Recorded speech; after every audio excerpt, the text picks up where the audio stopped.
The storm came down so hard over the Wyoming plains that night, it seemed like the whole world was being washed away. Rain beat the earth without mercy. Wind bent the tall grass flat and sent dirt and water spinning across the trail. The sky flashed white, then black, then white again. Luke Carter pulled his coat tighter and lowered his head against the rain, guiding his horse through the dark with nothing but instinct and years of hard living to lead him home. He had been alone too long to fear weather. He feared other things: silence in a house with no laughter, a bed too cold in winter, supper eaten with no voice across the table, a life that kept moving but no longer seemed to belong to anyone. Still, none of that prepared him for what he saw when lightning split the sky wide open. There beside the muddy road, half hidden under a broken cottonwood tree, was a woman. At first he thought she might already be dead. She was curled on her side in the mud, one arm wrapped around a small case, the other trying weakly to shield her face from the rain. Her dress was soaked through. Her hair, once neatly pinned, hung loose and wet against her cheeks. One shoe was missing. Her bare foot was covered in mud and blood where the sharp rocks had cut it open. She did not move when he first pulled his horse to a stop. Luke stared down at her, water running from the brim of his hat. Then her fingers twitched. That one small movement hit him like a bullet through the ribs. He swung down from the saddle at once and crouched beside her. She was ice cold. Her lips had lost all color. Rain slid across her face, but she had no strength left to wipe it away. When he touched her shoulder, her eyes opened slowly. They were gray, not the bright gray of a clear sky, but the pale gray of smoke after fire had burned through everything. She looked at him as if she could not decide whether he was real. "You can hear me?" Luke asked. Her lips parted, but no sound came out. He leaned closer. "What happened to you?" It took her a moment to answer. Her voice came rough and thin, almost stolen by the storm. "I was trying to get to Red Hollow." Luke felt his jaw tighten. Red Hollow was still nearly 10 miles away. No woman in her condition would make it another half-mile, much less 10. He glanced around. Nothing but open land, dark hills, and rain. No wagon, no horse. No lantern light in the distance. "Where's the man with you?" he asked. Her eyes shifted away from him. There wasn't one. That answer told him enough to know there was more to the story than she could say standing in death's doorway. He looked at the case in her arms. She was holding it like it mattered more than her own life. "You able to stand?" She tried, her body failed. The little strength she had left slipped away and she swayed toward him. Luke caught her before she hit the mud again. She was so light it shocked him. A grown woman should not feel that weightless.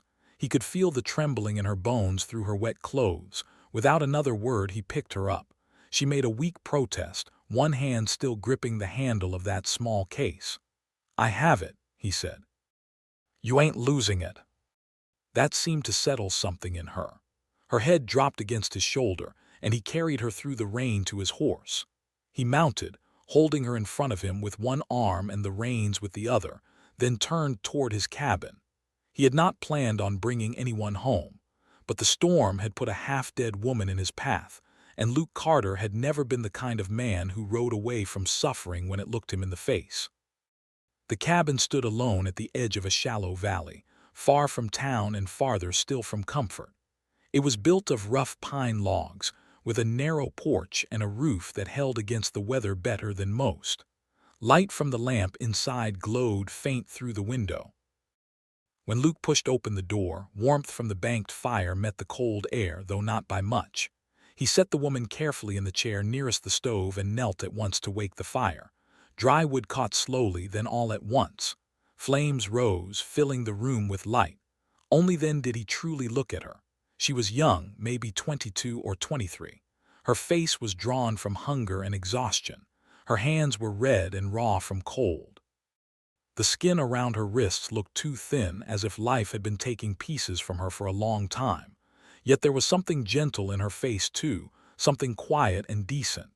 Even in that state, she sat with a kind of worn-down dignity, clutching her case in both hands. Luke fetched a blanket from the peg by the wall and handed it to her. "Wrap up." She took it with stiff fingers and pulled it around her shoulders. He turned away while she adjusted her soaked dress as best she could beneath the wool. Then he poured hot water into a tin cup, added a little coffee, and set it in her hands. "Drink slow." Her hands shook so hard the cup rattled against the metal. He pulled another chair across from her and sat. The storm pounded on the roof. Wind pressed against the walls. For a while neither of them spoke. Then she looked up. "Thank you," she whispered. Luke nodded once. "You got a name?" "Clara Bennett." He repeated it quietly, as if testing whether it suited her. It did. "I'm Luke Carter." She gave a weak nod and lowered her eyes again. He noticed the case at her feet. Brown leather, cracked at the corners, tied shut with a faded blue ribbon because one latch had broken. A person did not tie up a case like that unless what was inside mattered enough to fight for. "You from back east?" he asked. "Yes." "Where?" "Missouri, near St. Joseph." Her voice had a softness to it, but not weakness. It sounded like someone who had once been used to speaking kindly and had lately run out of people worth speaking to. "What brings you this far west alone?" At that her fingers tightened around the cup. Her face changed, not with fear exactly, more with shame. Luke wished he had not asked, but after a long silence she answered, "I came to marry a man."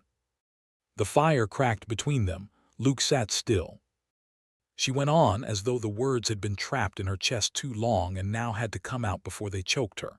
"He wrote to me for 4 months, said he had land outside Red Hollow, said he was honest, said he needed a wife, not for money or show, but for a home. He wrote like a man who knew loneliness. He made it sound like there might be a place in this world with my name waiting on it." Her voice did not break. That made it sadder. Luke looked at the floorboards. He knew men. He knew lies. He knew how cheap promises could become in the mouths of people who had never gone hungry for love. "He was meant to meet me at the stage stop," Clara said, 3 days ago. Luke raised his eyes to her face. "I waited all day," she continued, "then all night, then most of the next morning. The station man said maybe he got delayed. I told myself that must be true. I kept telling myself that.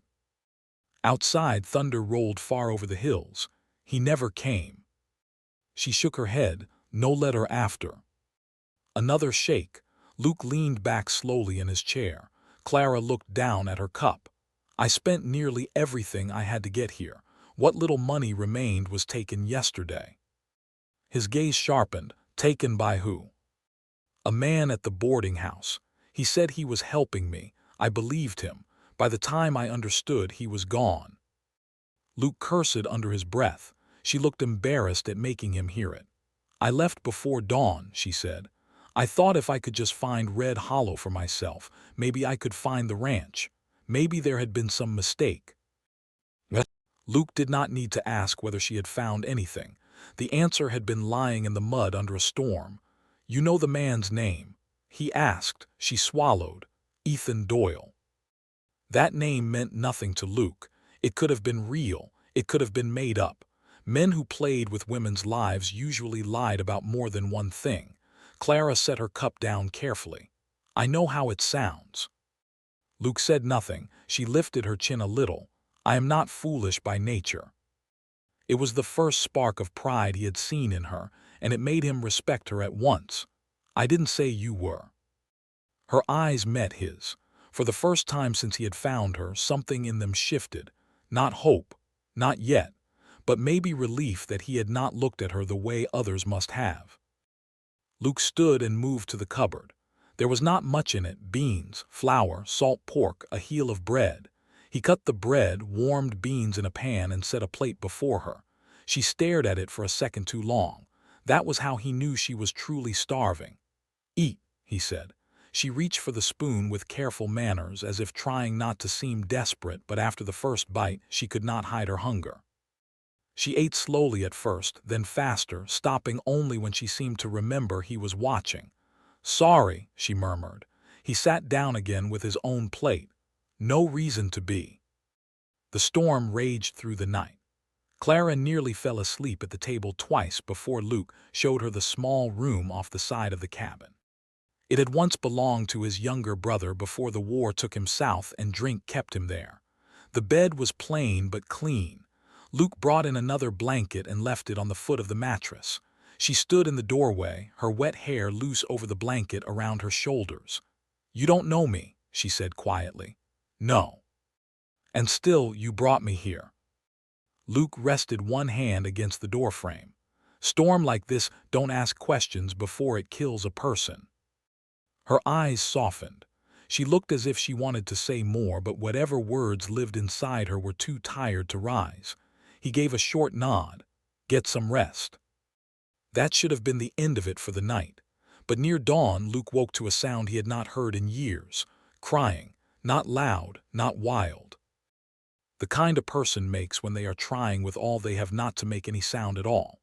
He lay still on his narrow bed, staring up at the dark ceiling while the storm faded outside, and that quiet, broken crying carried through the thin cabin wall. It did something to him. Luke had spent years hardening himself against pain, especially the kind that was not his own. The world took enough from a man without him opening the door and inviting more in.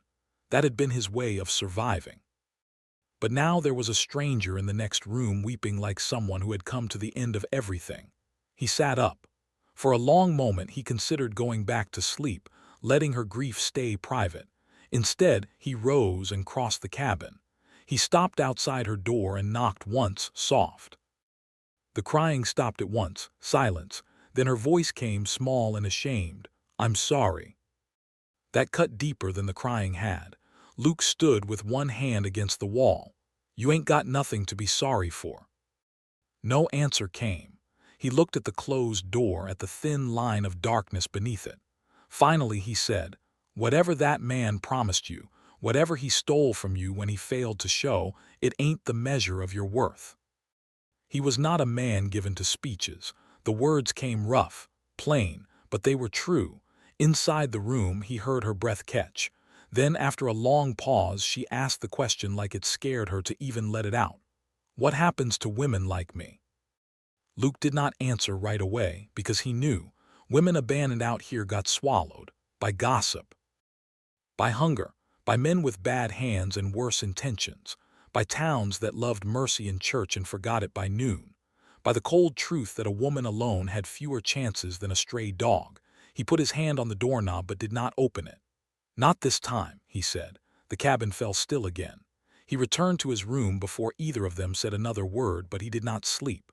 Morning came gray and raw. The storm had passed, leaving the land torn up and shining with wet. Luke rose early, pulled on his boots, and stepped outside to check the horses and the fence line. Mud sucked at his feet. The sky was clearing in the east. When he came back in, he stopped short. The cabin smelled like fresh coffee. Clara stood at the stove wearing one of his spare aprons over her dried dress. Her hair had been brushed and pinned back neatly. The room looked different already. The table had been wiped clean. The pans from last night had been washed and set to dry. Sunlight from the window touched the side of her face, and though she still looked tired, there was color in her cheeks now. She turned when she heard him. "I hope you don't mind," she said. "I found the coffee tin." Luke stared for half a second longer than he meant to. He had rescued a woman from the storm expecting to offer one night of shelter. But standing there in his quiet cabin, with morning light on her face and pain still hidden deep in her eyes, Luke felt something he had not allowed himself to feel in a long time. The sense that this was not the end of a story. It was the beginning of one. And somewhere deep inside him, where old grief and older loneliness had sat untouched for years, something stirred awake with the dangerous shape of hope. The next few days passed with a strange kind of quiet, the kind that did not feel empty. Luke had lived alone so long that silence had become a second skin to him. But now the silence inside the cabin had changed. It was warmer, softer. It held the sound of a kettle lid rattling on the stove, the scrape of a chair across the floor, the faint sweep of Clara's skirt as she moved from table to shelf and back again. She worked from morning until dark, not because Luke asked it of her, but because she seemed to need it. By the second day, she had washed the windows until pale autumn light could finally pour through the glass. By the third, she had mended two of Luke's shirts and patched a tear in his coat sleeve with small, careful stitches that looked better than the original seam. On the fourth morning, Luke came in from the barn to find fresh biscuits on the table and the old iron skillet shining clean. He stood in the doorway a moment, hat in hand, looking around as though he had stepped into the wrong cabin. Clara glanced at him from the stove. "Is something wrong?" Luke set his hat down slowly. "Just ain't used to seeing the place look fit for human life." A faint smile touched her mouth. It was quick and small, but it changed her face. For 1 second he could see the woman she had once been before lies, hunger, and rain had worn her down. "I'm glad it pleases you," she said. He sat down at the table, still half suspicious of the neatness around him, and reached for a biscuit. It was warm and soft, better than anything he had eaten in a long time. "You don't have to do all this," he said after a while. Clara poured coffee into his cup. "I know." "Then why are you doing it?" She lowered her eyes to the tin pot in her hand. "Because sitting still gives a person too much time to think." Luke understood that better than he wanted to, so he let the matter rest. Clara did not speak much about Missouri, and Luke did not ask. He was not a man who went digging through another person's hurt unless they handed him the shovel. Still, little things slipped out here and there. Her father had been a blacksmith with kind hands and bad lungs. Her mother taught Sunday school and hummed while she cooked. Both had died within one winter, one from fever and the other from grief that seemed to pull the life out of him. After that, Clara had gone to live with an aunt who saw her less as family and more as another pair of working hands. She sewed, cleaned, and kept quiet. By the time Ethan Doyle's letters came, she had already spent years feeling like a guest in a life that had no room for her. "He wrote like a man who could see me," she said one afternoon while folding dried shirts. Luke had been fixing a broken harness strap at the table. He did not look up, but he heard the weight in her voice. "That's all it took?" he asked gently. Clara gave a sad little laugh. When a person has gone unseen long enough, even a lie can look like kindness. Luke's hand stilled on the leather strap. There was nothing to say to that. A week passed, then another. The weather cleared. The valley turned gold under the fall sun. Mornings came cold enough for frost along the grass, but afternoons still held enough warmth to work outside without a coat. Clara began stepping onto the porch in the evenings after supper, standing quietly with her hands folded while the light softened over the hills. Sometimes Luke joined her. Sometimes they said a few words. Often they said none at all. One evening she noticed the small patch of bare ground beside the porch rail and asked, "Did someone once plant there?" Luke leaned one shoulder against the post. "My mother did. Years ago." "What kind of flowers?" He frowned, trying to remember. "Yellow ones, maybe daisies, maybe something else." Clara looked down at the empty patch as if seeing not dirt, but what might still grow there.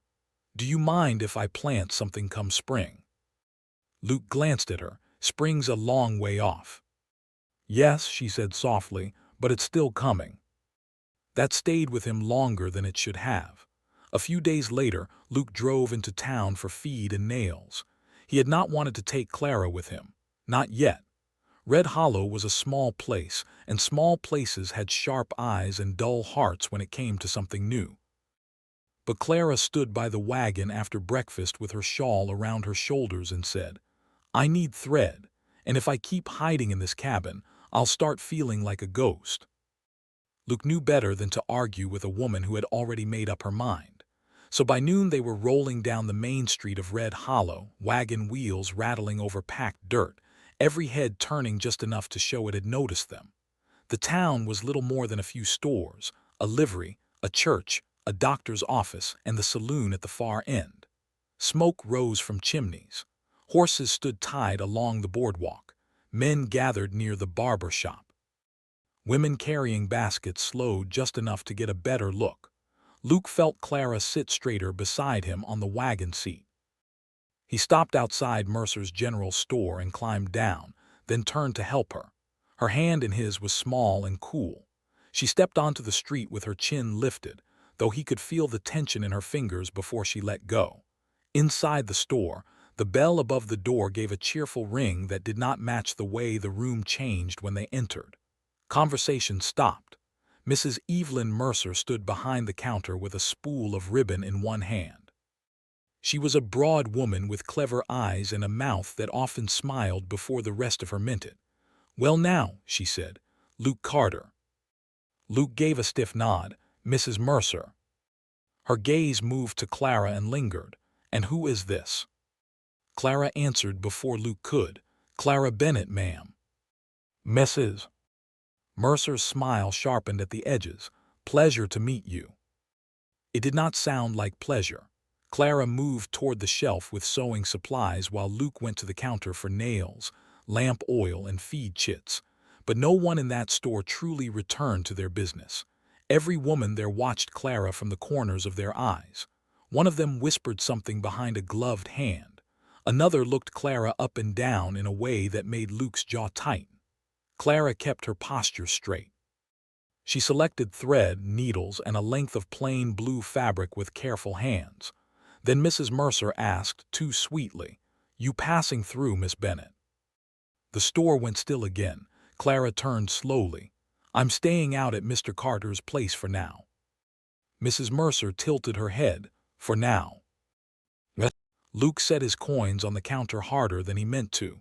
"That all for the feed."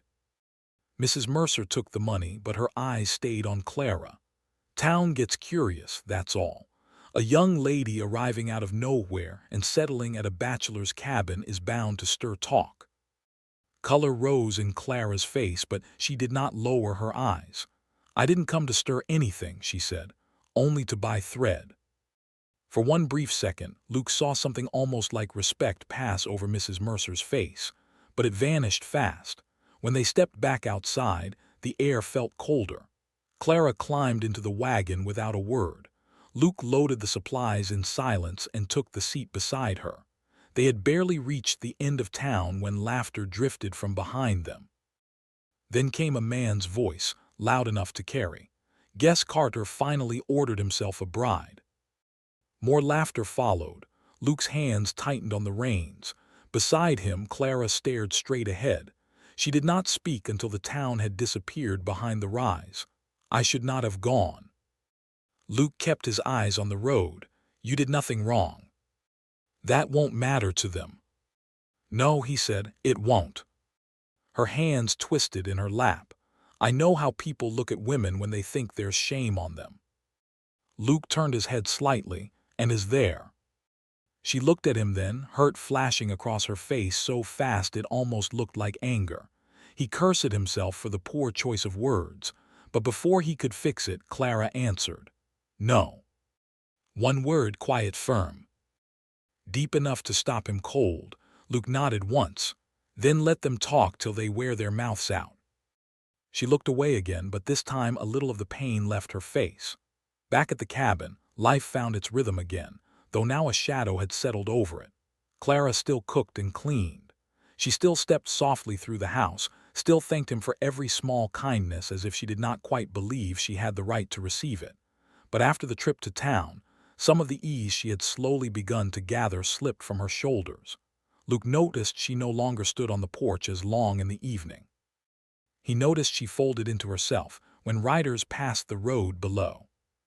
He noticed, too, the way she sometimes touched the blue ribbon tied around her old case, as if reminding herself she still owned at least one thing no one else could stain. Then trouble came in a way neither of them expected. It started with a knock on the cabin door just after sunrise. Luke opened it to find Deputy Noah Pike standing on the porch, hat damp with morning mist, and a look on his face that said he would rather be anywhere else. "Morning, Luke." Luke stepped outside and pulled the door mostly closed behind him. "What brings you here?" Noah shifted his weight. "Bank in Red Hollow was robbed last night." Luke's expression hardened. "And?" "Sheriff's asking questions. Somebody saw a stranger near town after dark. Woman, maybe, couldn't be sure." Luke stared at him. Noah lowered his voice. "There's already talk, Luke. Folks remember Miss Bennett came in from nowhere. They remember she's staying with you." A slow heat moved through Luke's chest. That all it takes now. A woman with no family and no money becomes a thief by sunrise. I didn't say I believed it. But you came here. Noah's face tightened, because if the sheriff comes next, he won't be as polite. Luke looked past him toward the valley, jaw set hard enough to ache. She was here. You can swear to that. I can. Noah nodded, relief mixing with discomfort, then swear it when asked. From inside the cabin, Luke heard a board creak. He turned. Clara stood just beyond the half-open door, one hand pressed against the frame. Her face had gone pale. Noah saw her and gave a quick, awkward nod. "Ma'am." She said nothing. After the deputy rode away, Luke went back inside. Clara had stepped away from the door and stood near the stove, both hands clasped tight in front of her. She looked as if the little piece she had gathered here was slipping through her fingers all over again. "You heard?" "Yes." Luke took off his hat and set it on the table. "It don't mean anything yet." Her laugh was soft and bitter. "That is what you said about talk in town." He had no answer for that. Clara moved to the window and looked out toward the wet yard. "I bring trouble wherever I go." "That ain't true." She turned sharply. "Isn't it? A man lies to me and I lose everything. I come to your house, and now your name is tied to mine in every ugly way a town can invent.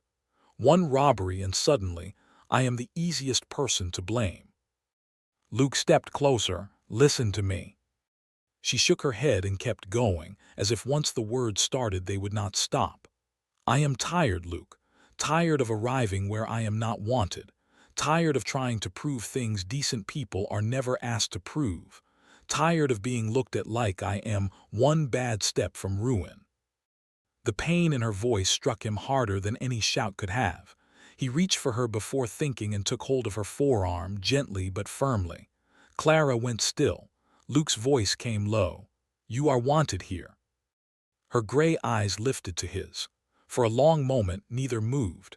Then she looked down at his hand on her arm. He let go at once, but the space between them felt changed now, full of something neither dared name. That night's supper sat barely touched on the table. Rain tapped lightly against the window, nothing like the storm that had first brought Clara to his door, yet enough to stir old memories. After washing the dishes, Clara stood staring at the dark outside. "If the sheriff comes and wants me gone, I will leave." Luke, seated at the table with his coffee, looked up sharply. "No. You can't stop him. Watch me." She almost smiled, but sadness kept hold of her mouth. "You'd fight the whole town for someone you met by the road." Luke leaned back, eyes fixed on her.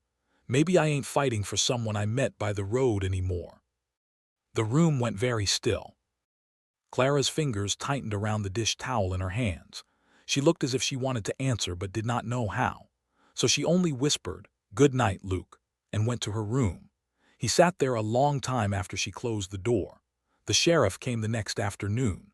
Sheriff Walter Boone was a heavy man with a tired face and careful eyes. He dismounted slow, tied his horse to the post, and stepped onto the porch like a man who understood that suspicion could do harm even when spoken gently. Luke met him outside. Boone nodded once. "Need to ask Miss Bennet a few questions." Luke glanced back through the open door. Clara stood near the table, hands folded tight. He could see she was forcing herself not to tremble. "She can answer here," Luke said. The sheriff stepped in and removed his hat. "Miss Bennet." "Sheriff." Boone studied her face, then pulled a small notebook from his coat.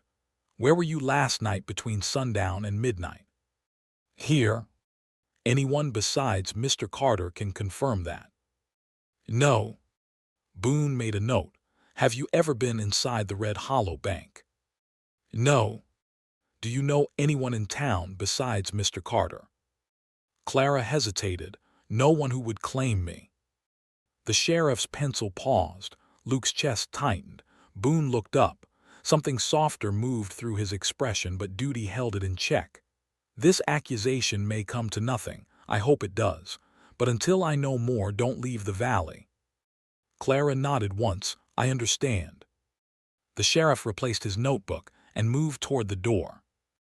Before stepping outside, he turned to Luke and spoke low. "Town's nervous. A few loud mouths are making it worse. Keep things calm if you can." After he rode off, the cabin felt smaller. That evening, Clara folded her clothes into the little case she had arrived with. Luke walked in from feeding the horses and stopped cold at the sight. "What are you doing?" She did not look at him. "Preparing." "For what?" "For the moment staying here becomes too costly for you." Luke crossed the room in 3 long steps. "Put the clothes back." Clara's chin lifted. "Don't tell me what to do." "Then don't act like running is noble." That hit. He saw it in her face. She turned from the case and faced him fully now, hurt and pride battling in her eyes. "You think I want to leave?" "I have spent half my life being sent from one place to another. I am only trying to spare you." "I don't need sparing." "You might when your name is dragged through the dirt because of me." Luke took a breath, then another, fighting the rough edge rising in his chest. When he spoke again, his voice came quieter. "Clara, look at me." She did. "I let you in because you needed shelter," he said. "But you stayed because this place changed when you walked into it. Not just the floors and windows, me." Her face softened, then went still. Luke swallowed. He had not meant to say that much. Maybe he had meant it for days. "You leave because you want to," he said. "Not because the town says you should. And not because you think I'm too weak to stand beside you." Clara stared at him as if the words had reached some place inside her that had not heard kindness in a very long time. Then slowly her shoulders gave way, not with defeat, with exhaustion. She sat down on the edge of the bed, one hand covering her eyes. "I don't know how to stay," she whispered. Luke stood in the doorway looking at her small bent form and felt something deep inside him break open. "You learn," he said. "Same as I'm learning." She lowered her hand and looked up at him. Her eyes shone, but no tears fell. After a long silence, she nodded. The clothes remained where they were, half in the case, half out. Later, after dark, Luke sat on the porch steps while the valley lay quiet under a pale moon. He heard the cabin door open behind him, and then Clara sat down beside him, close enough that the sleeve of her dress brushed his arm. For a while they watched the night without speaking. Then she said, "If I had reached Red Hollow that first day and found the man who wrote those letters, I think he would have ruined the rest of my life." Luke kept his gaze on the hills. "Probably. And if the storm had not come, I might have died out there." He turned slightly toward her. Clara's hands were folded in her lap, calm now. "I keep thinking about that," she said. "How close a person can come to losing everything, only to find something they never expected." Luke did not trust himself to answer right away.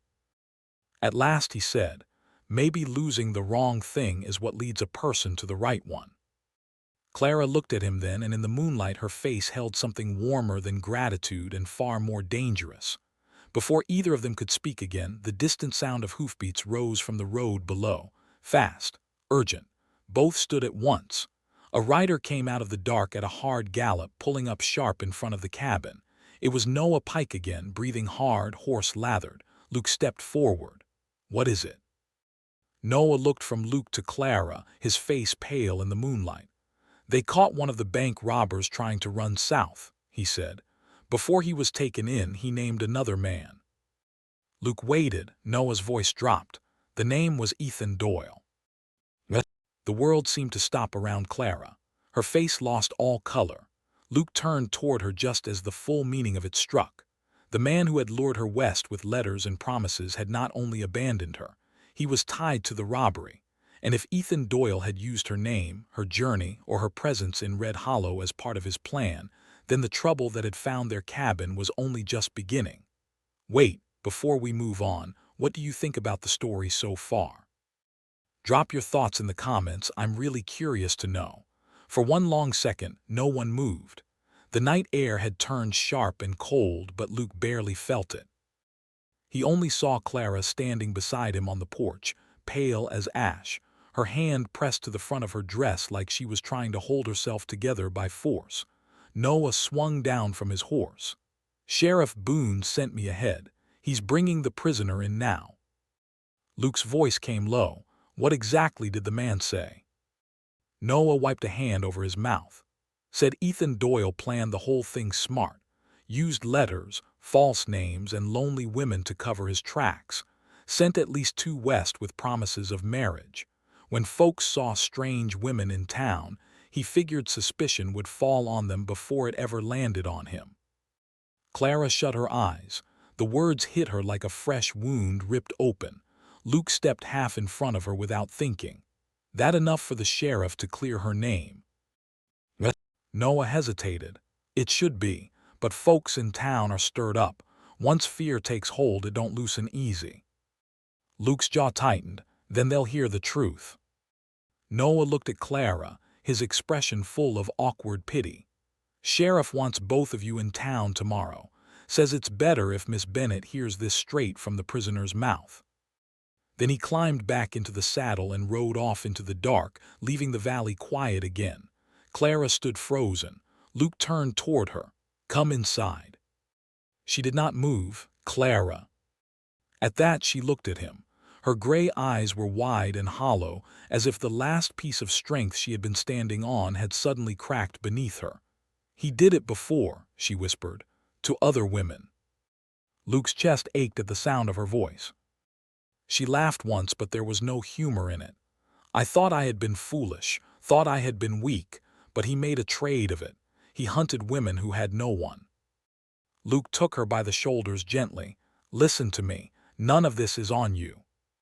Her face crumpled then, not with loud grief, but with the awful quiet of a person whose hurt has gone too deep for tears. "He used my hope like a weapon." Luke had no clever words for a pain like that. He only drew her toward him. For the first time since he had found her in the storm, Clara let herself lean into another person fully. Her forehead rested against his chest. Her fingers gripped the front of his shirt. Luke held her in the moonlight while the wind moved soft through the grass and the whole valley seemed to stand still around them. "You're here now," he said into her hair, "and he don't get to take another thing from you." She did not answer, but after a long while she nodded against him. The ride into Red Hollow the next morning felt longer than it was. The sky was pale blue, the ground still damp from earlier rain, and frost clung to the edges of the fences where the sun had not yet touched. Clara sat beside Luke in the wagon, both hands folded tightly in her lap. She wore the plain blue dress she had bought in town, the one that made her look calm even when she was not. Luke could feel the strain in her silence. As they rolled into town, people were already gathering outside the sheriff's office. Word had traveled fast. Men stood with hats low and arms crossed. Women clustered near the boardwalk, whispering behind gloved hands. Every eye followed the wagon.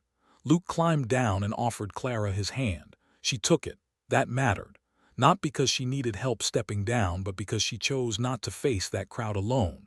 Inside the sheriff's office, the air smelled of paper, tobacco, and damp wool. Sheriff Boone stood near the desk, hat off, his heavy face more serious than ever. Beside him was a thin man with blood on his lip, one eye swelling shut, his wrists tied in front of him. Clara stopped the moment she saw him. Ethan Doyle. He looked older than his letters had sounded. Meaner, too. His clothes were dusty and wrinkled. His hair hung dirty against his forehead. But his eyes were the same kind that had written false tenderness across pages and sent a decent woman across half the country to be left alone. For a moment Clara said nothing. Then Ethan saw her. A strange little smile tugged at his mouth. "Well," he said, "you made it farther than I expected." Luke lunged before he could stop himself. Sheriff Boone caught him by the arm. "Luke." Luke's whole body burned with the urge to put the man through the wall. Clara, though, stepped forward. Her face had gone still in a way that was almost frightening. "You knew I would come," she said. Ethan gave a small shrug. "Women like you always do." The room tightened around those words. Clara's hands trembled once, then stilled. "Women like me." "Lonely," he said, "hopeful. Eager to believe there's a home waiting somewhere, if a man says the right thing." Sheriff Boone's face darkened, but Clara did not step back. Luke watched her, and what he saw then was not the broken woman he had found by the road. It was someone steadier, stronger, hurt, yes, deeply, but no longer bent. "You wrote to me about honesty," she said, "about building a life, about wanting one good woman to stand beside you. Did you laugh when you wrote it?" Ethan's smile thinned. "I wrote what worked." Clara flinched as if struck, but only for a second. Then she lifted her chin. "I want you to look at me," she said. "Really look, because I need you to know something. You did not ruin me." That wiped the smile from his face. The whole room went silent. Clara took one more step forward, her voice clear now, strong enough for every person outside that office to hear if they had been standing at the door. "You lied. You used me. You left me in a place where I might have died.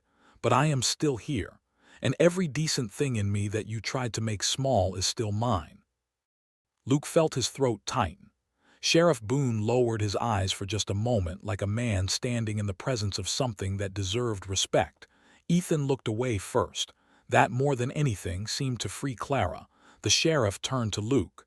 "Miss Bennett is cleared in this matter, entirely. I'll be saying so publicly before the day is out." Luke nodded once, but his attention stayed on Clara. She had not fallen apart. She had stood. Outside, the truth spread through Red Hollow almost as fast as the lie had. Sheriff Boone called the crowd together in front of his office and told them what the robber had confessed. He named Ethan Doyle's scheme plain and clear. He said Clara Bennett had no part in the bank robbery, had been a victim from the start, and had shown more courage than most people ever would. The crowd shifted uneasily. Some faces showed shame. Some showed relief that their fear had chosen the wrong target and could now go looking for someone more deserving. Mrs. Mercer was the first to step forward. Her mouth worked for a moment before words came. "Miss Bennett, I spoke wrongly of you." Clara stood beside Luke in the sunlight, her hands calm at her sides. "Yes," she said, "you did." "Mrs." Mercer blinked, maybe expecting an easier road to forgiveness. "I am sorry," she said at last. Clara studied her for a moment, then gave one short nod. "Thank you for saying it." That was all. No grand speech. No sweet comfort for the woman who had helped wound her, just dignity. One by one, others followed. A few offered awkward apologies. A few kept their distance, too proud to admit fault. Clara received it all with the same quiet reserve. She was polite, she was steady, but she did not rush to make anyone feel better for the pain they had handed her. By late afternoon, Luke and Clara were driving back toward the valley. Neither spoke much. The town lay behind them now, smaller with every turn of the wagon wheel. The sky had turned golden. Long shadows stretched across the land. A flock of birds lifted from the grass ahead and scattered into the wide open light. Finally, Clara exhaled a breath that sounded as if she had been holding it for weeks. "It's done," she said. Luke looked over at her. "Yes." She stared out at the hills. "I thought I would feel lighter." "You don't." She was quiet for a moment. "Some, but mostly I feel tired." Luke nodded. "That passes slower." She turned to him then, and the soft evening sun touched her face. "You never once doubted me." "No." "Why?" He kept his eyes on the road. "Because I know the look of someone carrying hurt they didn't earn." Clara looked at him a long time after that. When they reached the cabin, the valley felt different. Maybe it was only that the trouble had finally passed. Maybe it was the clear sky. Maybe it was the way home begins to feel like home only after nearly being driven from it. That evening, Clara cooked supper while Luke brought in wood. The simple sounds of life filled the cabin again. Plates on the table, fire in the stove, coffee warming. Yet beneath it all ran a quiet neither of them seemed eager to break, as if both knew something had changed and neither wanted to step on it too fast. After supper, Clara picked up her old leather case from the corner. Luke looked up from the fire. "You going somewhere?" She smiled faintly. "No." She carried it to the table and untied the faded blue ribbon. Then she opened the lid. Inside were only a few things now. A comb, a folded handkerchief, a worn pair of gloves. A small Bible with her mother's name written inside. At the bottom lay one last letter from Ethan Doyle that she had never burned. She held it over the stove. The flame caught at once. Paper curled black. Ink vanished. Lies turned to ash. Clara watched until the last piece was gone. Then she closed the case and set it back down, lighter than before. "I should have done that sooner," she said. Luke rose and came to stand across from her. "You did it when you were ready." She looked at him. The firelight made her eyes shine warm instead of gray and hollow. "You've been patient with me." He gave the smallest shrug. "Didn't feel like patience." "No. No," he said. "Felt like wanting you to stay." The room went still. Clara's fingers rested on the edge of the table. Luke. He had faced storms, drought, loss, and men who meant him harm, but saying what came next felt harder than all of that. "I know you came here because another man lied," he said, "and I know that makes this dangerous ground, so I'll say it plain and only once. If you leave this valley someday, I won't stop you, but if you stay, I don't want you staying out of gratitude. I want you staying because there might be something here worth choosing." Clara's breath caught softly. Luke went on, rough and honest. "I don't have fancy words. I don't have a big house. I've got a cabin, some land, and a life that's been too quiet too long. But since the day I found you in that storm, this place has felt less empty. So have I." Clara's eyes filled then, though the tears never fell. She came around the table slowly. Luke did not move. She stopped in front of him and searched his face as if making sure there was no lie hidden anywhere in it. Then she said, "The first man offered me a future he never meant to give. You offered me nothing but truth from the start." Luke swallowed. "That," Clara whispered, "is worth more than every promise he ever wrote." She lifted one hand and placed it against his chest, right over his heart. "I don't want to leave," she said.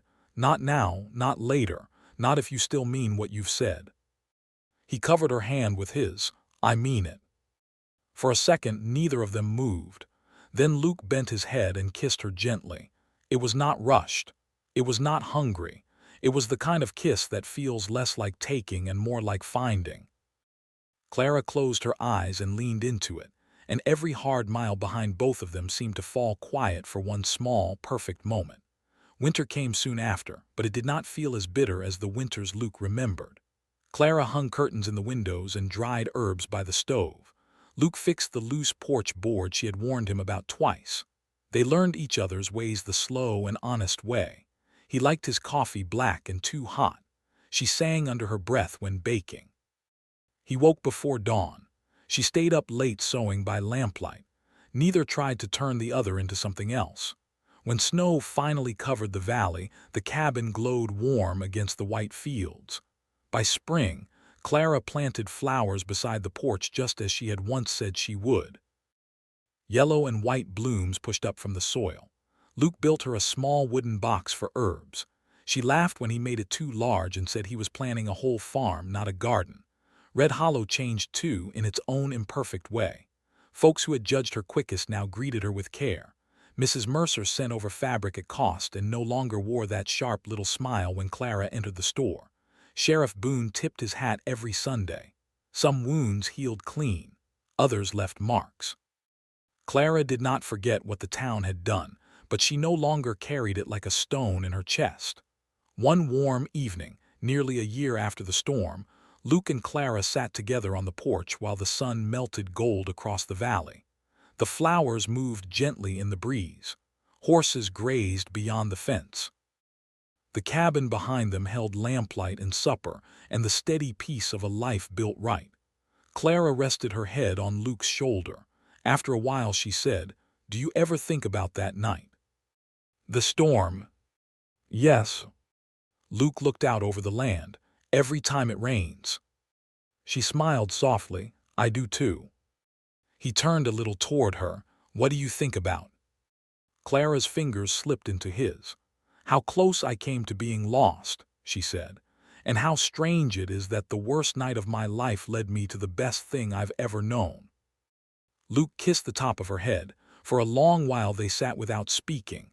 The sky deepened. Stars began to appear one by one above the darkening hills. The valley stretched wide and peaceful before them. No lies, no fear. No road left to wander alone, only home, and this time it was real.